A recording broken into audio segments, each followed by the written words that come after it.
This terrible story, which happened in 2006, can shock anyone. A young girl from a small, quiet town was found dead in an empty house. From the first minutes, it was clear that there were a lot of strange things in this case, but no one expected such a shocking outcome. In this video, we will tell you what happened to Cassie Stoddart, and why this crime remains one of the most terrible in history to this day. Cassie Jo Stoddart was born on December 21, 1989 in the American town of Pocatello, Idaho. The local residents were mostly religious and close-knit. They are all accustomed to a calm and measured life. As often happens, none of them could even think that something so terrible could happen in their city. Cassie was a cheerful, kind, and responsible girl who never got into trouble. She studied excellently, obeyed her parents in everything, and helped her family whenever possible. In September 2006, Cassie, who was 16 at the time, agreed to look after her relative's house. Her uncle Frank and his family were planning to go out of town for the weekend. Someone had to feed and walk the dogs while they were away, and Cassie had no problem agreeing. Despite the fact that their house was in the middle of nowhere, their parents were not afraid to let Cassie go there alone for a few days. She had already looked after the house several times in her uncle's absence, and with two Dobermans, it was not so scary to be in an empty house. Cassie went there on Friday, September 22nd, and was supposed to stay in the house until Sunday. In the evening, she called her mother and asked permission to invite her boyfriend to watch a movie with them, but her mother refused. Then the girl said that she would watch the film alone and go to bed. The next day, Cassie didn't contact her parents, but they weren't bothered. The girl was responsible and independent, and what could happen to her in their quiet town? But the next day, Sunday, Cassie did not return home at the appointed time, and this already alarmed her mother. After waiting for a while, she got into the car and headed to Frank's house around noon. Arriving at the place, she saw that her brother had already returned home with his family. Only there a heartbreaking sight awaited them. Frank's 13-year-old daughter, who entered the house first, saw Cassie's lifeless body on the floor. Her parents immediately called an ambulance, but the girl had been dead for several days. When the police arrived at the scene, they immediately realized that they were dealing with a murder. Everything indicated that Cassie had been hit multiple times with a sharp object. After examining the crime scene, they noticed several potential clues. One of the windows on the ground floor was broken. The opening of the electrical panel was slightly open. Frank assured the investigators that he always kept the panel closed, and Cassie would hardly have climbed there, since she did not understand electricity at all. In addition, the back door was not locked, which is where the criminal could have entered the house. A version of robbery quickly disappeared. Since nothing valuable was missing from the house, the criminal did not take any money or any belongings. Almost immediately, detectives were faced with one suspicious point. Both Dobermans were locked in a room on the second floor. A reasonable question arose as to who locked them there, and why. According to Frank, his dogs did not obey the stranger and could attack him. This indicated that it was unlikely that the criminal would have been able to take two adult Dobermans into a room and lock them there. Much more logical was the version that Cassie herself locked the dogs. But why did she need to do this? And the only explanation could be that one of her acquaintances came to her house that Friday evening, and she had to lock the Dobermans in the room so that they would not attack the guest. The situation became more and more confusing. Based on the above, the killer could be someone whom Cassie knew well and let into the house. However, the police did not have to puzzle over this riddle for long, since the next significant lead appeared almost immediately.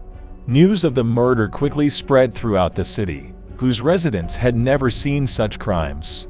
Just a few hours after the discovery of the body, almost everyone knew about it. While detectives were working, a woman drove up to the house at the crime scene and stated that she had valuable information. It turned out that it was the mother of Cassie's boyfriend, Matt Beckham. According to the woman, that evening her son had come to Cassie to watch the film. The girl hid this fact from her mother, since she forbade her to invite guests. The police brought in Matt and his mother. According to them, his mother called him at about 10 p.m. and demanded that he go home, but Matt refused. He said that something strange was happening in the house. The lights went out there several times, and a window inexplicably broke. Cassie was scared by what was happening, so the guy decided to stay with her. But his mother did not believe this story. At that moment, she thought that Matt was simply making this up so he could stay with Cassie. Then she decided to pick him up herself and went to the house. Arriving at the place, the woman listened to the story about the oddities in the house from Cassie's lips, and what was happening no longer seemed like fiction to her.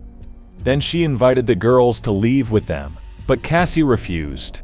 First of all, the electrical problems and other strange things have stopped. Secondly, she felt safe in the company of two Dobermans. Deciding that there really was no reason for serious concern, Matt and his mother left home at about 11:30. The guy had no idea who could have killed the girl after they left. Detectives were in no hurry to take the young man and his mother at their word. But at that moment, everything was not going in Matt's favor. He was the last person to see the victim alive, and his mother's testimony could have been fabricated to shield her son. On the other hand, there was no evidence against him either. While Matt was being questioned, medical experts examined Cassie's body and made some disturbing findings. The girl received about 30 blows with a sharp object, and with a high degree of probability, 2 different weapons were used. This indicated that there could have been 2 attackers. Moreover, Cassie was not raped, making the killer's motive completely unclear. All this led detectives to believe that Matt might be the killer. They assumed that a quarrel arose between the couple, after which the guy took up the knives. This would immediately rule out 2 versions: robbery and assault with intent to commit violent acts. Then the investigators decided to put pressure on the guy and asked him to undergo interrogation using a polygraph. And it bore fruit. Matt suddenly announced that he had indeed hidden one detail from the police. According to him, that evening he called 2 mutual friends from the school where he and Cassie studied. The guys' names were Brian Draper and Tori Adamczyk.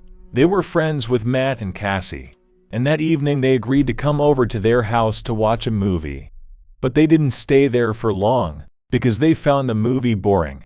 Shortly after arriving, they said that they would rather go to the local cinema and left the house. As Matt was driving home with his mother, he called Tori and said he was heading home. The guy planned to meet his friends that evening, but they were already sitting in the cinema. Matt explained to the detectives that he did not involve his friends precisely for this reason. They did not stay in the house for long and could not have any useful information. However, this confession closed the dog issue for the police. Cassie locked them upstairs precisely because Brian and Tori arrived. Apparently, the Dobermans were familiar with Matt and did not show aggression towards him, but they reacted negatively to strangers. The police interrogated these guys, and they completely confirmed Matt's words. After leaving Cassie's house, they headed to the cinema for a late-night showing, for which they had an alibi. Detectives studied their biography and came to the conclusion that the guys most likely not involved in what happened. Both had no problems with Olo and were in good standing. However, the police still decided to check their alibi and went to that cinema. To their surprise, the cashier stated that Brian and Tori did not appear there that evening. The girl who worked at the box office studied with them at the same school and knew them personally, so she was sure that the guys did not come to the cinema. It was suspicious, but detectives were in no hurry to accuse the 2 friends of murder. They didn't rule out the possibility that Brian and Tori lied to cover up some minor violation. Perhaps, instead of going to the cinema, they went somewhere to drink or spend time in some other not entirely legal way. But the police could not ignore the false alibi. They started thinking about how to get the guys to tell the truth. At some point, they even planned to start tapping their phones, but the need for this quickly disappeared. A very unexpected turn awaited detectives and city residents. The very next day after the discovery of Cassie's body, Tori Adamczyk came to the police station with his parents, who forced him to tell the detectives a shocking story. Tori stated that Brian killed the girl, and he became an unwitting witness to this crime. According to his story that evening, the guys simply decided to scare Cassie and stage a kind of prank. Before leaving her uncle's house that evening, they quietly opened a back door. Next, Tori and Brian lied that they were heading to the cinema, but instead they parked the car at the other end of the street, put on plastic masks and dark clothes, and returned back. Having entered the house through the back door, they began their prank. The guys broke the window and started turning the electricity on and off, thereby scaring Cassie and Matt. They hoped the couple would go down to the basement to check the electric meter, but that never happened. Around the same time I arrived at the house, Matt's mom and Tori and Brian fell silent. They heard the woman persuade Cassie to come with them, after which she took her son and left. As soon as the girl was left alone in the house, the guys began turning the electricity off and on again. They wanted Cassie to go down to the basement, but she was apparently afraid. Then Tori and Brian went upstairs from the basement and came across the girl. At that point, according to Tori's account, his friend suddenly pulled out a knife and began stabbing Cassie, turning a harmless prank into a brutal murder. What was happening shocked Tori, and he was afraid that Brian might kill him next. They left the crime scene and went to Tori's house, where they spent the night. The guy couldn't sleep all night and was afraid that Brian might attack his family. During this story, Tori cried, but the detectives considered what was happening to be an ordinary performance. They knew from the medical examiner's report that two people had thrown the blows, so Odenchik's story made no sense. On the contrary, the detectives understood perfectly well that if Brian attacked Cassie, Tori was also involved in this. But they were in no hurry to accuse the guy of deception, where they decided to play along with him. They needed physical evidence, so they calmed Odenchik and assured him that he had nothing to fear. They further explained to the guy that they could put Brian in prison only if Tori showed them where they hid the clothes and masks after the murder. It worked. Tori said that immediately after City Inni, they went out of town and buried all their things near the Blake Rock Canyon. Detectives took him to this place, and he told them the exact location, near the place where the evidence was buried. Police also noticed ashes from a fire. Tori explained that he and Brian initially wanted to burn everything, but it didn't work out. The police dug up the cache, and an unexpected surprise awaited them there. They hoped that they would be able to get only clothes with traces of blood, but there was much more useful evidence underground. Masks, gloves, and other items of clothing were covered in blood. In addition, 2 knives lay nearby, which detectives immediately mistook for the murder weapon. There was also a partially burnt piece of paper on which Odenchik's handwriting detailed how he and Brian killed Cass. All this could have been enough to arrest both suspects, but at the bottom of the pit lay perhaps the most terrible evidence. Investigators discovered a videotape, the contents of which shocked them. Tori and Brian recorded the so-called appeal of the future serial killer. In it, the guy was told that he was planning to kill his 2 friends, Cass and Matt. They outlined their plan and wished good luck to all the other killers. The tape also contained a recording made on the day of the murder. Tori and Brian did something like an interview with Cassie and Matt in the school hallway, after which they once again declared on camera that they were going to kill them. But the worst thing was next. The following shots were taken after the murder, when the guys were driving in the car to get rid of evidence. They laughed, shouted, and rejoiced. Tori and Brian did not hide their delight, and were amazed at how easily they managed to take someone's life.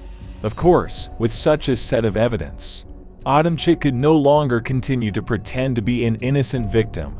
It was obvious to the police that he was directly involved in the murder, and the guy admitted in tears that he had actually stabbed Kessa several times with a knife. As a result, both criminals were arrested, but the police were waiting for another important discovery. They noticed that on the tape, Brian was constantly writing something down in a notebook. Detectives searched his room and discovered his notebook, carefully hidden from prying eyes. A list of things was drawn up that needed to be purchased before the murder. But what followed was something truly creepy. List of 20 names. It turned out that the criminals were going to kill 20 people over the next 2 years, pausing for a month. Among them were friends, teachers, and even relatives of Tori and Brian. The police stalked to all the people on the list, and it came as a real shock to them. They all thought that they were on good terms with those who were actually going to kill them. Once under arrest, the guys began to shift the blame onto each other in the hope of avoiding punishment. Despite the fact that both criminals were 16 years old, they were decided to be tried as adults. The trial began in 2007 and was conducted separately. Then it turned out that Tori and Brian were inspired to kill by the cult film Scream and even tried to imitate the masked maniac. This explained the choice of weapon and attempts to frighten the victim of the blackout. In other words, their only motive was the desire to kill, and they wanted to turn it all into a show.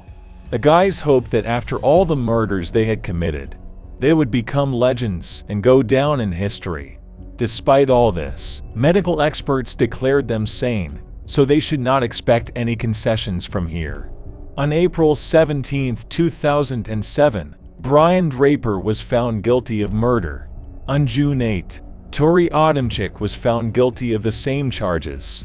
Both were sentenced to life without parole, plus 30 years each for conspiracy. Adamczyk's family was outraged by such a harsh sentence. They felt the court should have made a more lenient ruling because their son led detectives to the evidence. However, the judge understood perfectly well that Tori himself had no merit here. The guy just got scared and tried to shift the blame onto his friend, and this does not give him any right to a reduced sentence. In the following years, Tori and Brian filed repeated appeals in an attempt to reduce their sentences, but each time they were refused. Most likely, these two will never leave prison unless the American authorities decide to cut them some slack.